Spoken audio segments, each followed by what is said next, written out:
Hello, isang simpleng araw na naman no para sa isang work from home na tatay at ayun, pagkatapos ng trabaho, diretso muna tayo sa kusina para magluto ng ulam. Air fry alamax chicken ang itatry natin ngayon. So ayun, naglinis muna tayo. Tapos sinanda ko na ang mga sangkap, garlic at onion lang at slice ko lang ng may halong pagmamahal at ingat na lang din para di tayo masaktan.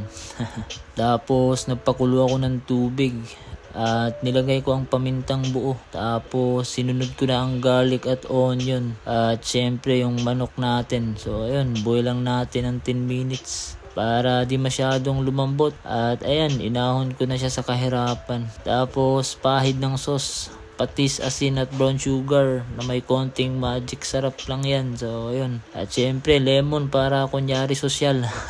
Tapos air fry na natin ng 15 minutes muna. At sa second round, pahid ng sauce. At this time 20 minutes na. So at ayan, luto na. Plating tapos lagyan ng konting mayo. At tinikman ko muna at ayun, panalo. Pwede na rin. Sa totoo lang no, wala namang award sa pagluluto sa bahay. Pero pag nakita mo silang masaya, para sa akin sapat na yun. Basta alam mong nabusog mo ang pamilya mo. Sa mata nila, ikaw ang bida. Kahit tahimik kang lumalaban sa buhay.